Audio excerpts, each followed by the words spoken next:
Level of relief వస్తుంది, సర్లే మన బ్రతుకు ఇంతే కదా అని నడుతూ ఉంటారు. మీరు చూడండి, ఎప్పుడన్నా మీరు ఎవరైనా ఇంటికి ఎప్పుడు పార్టీకి వెళ్తే ఒక లేడీస్ ఉంటారు, కొంతమంది ఒక 60 ఏళ్ళు ఉంటారు, అమ్మ నాకు 25 years నుంచి స్పాండిలైసిస్ ఉంది అంటారు. 25 years నుంచి స్పాండిలైసిస్ అంటే నడుము నొప్పితో అన్ని సంవత్సరాలు బాధపడడం ఏంటి, అది చెప్పుకోవడం ఏంటి వాళ్ళు? ఏదో నాకు 25 years నుంచి షుగర్ ఉందండి, షుగర్కి ట్రీట్మెంట్ లేదు కాబట్టి ఆ ట్యాబ్లెట్ వాడుకుంటే షుగర్ ఉంది, కంట్రోల్లో ఉంది అంటారు. ఈ బ్యాక్ పెయిన్ అంటే నాకు 25 years నుంచి స్పాండిలైటిస్ ఉంది అంటే అర్థం ఏంటి? 25 years నుంచి బ్యాక్ పెయిన్ సఫర్ అవుతున్నాను. ఎంత పాపం ఇది.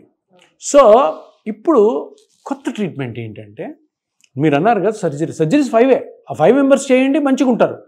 ఈ 95 members కానీ మీరు సర్జరీ చేయాలని ప్రయత్నం చేస్తే మంచి కాస్త చెడు అవుతుంది.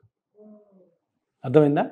సరే, ఇప్పుడు ఈ 95 members పరిస్థితి ఏంటి సార్ అని అడుగుతారు.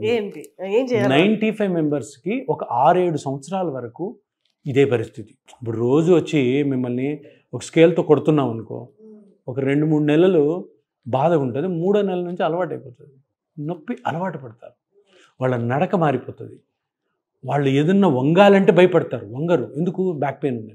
వీళ్ళందరికీ ఈ 6-7 సంవత్సరాల నుంచి వచ్చిన కొత్త పెయిన్ మేనేజ్మెంట్ ట్రీట్మెంట్ ఏంటంటే డిఫరెంట్ ట్రీట్మెంట్స్ అన్నమాట. ఆ పేషెంట్కి ఏ పార్ట్ నుంచి నొప్పి వస్తుందో కనుక్కొని ఆ పార్ట్ని ట్రీట్ చేయడం.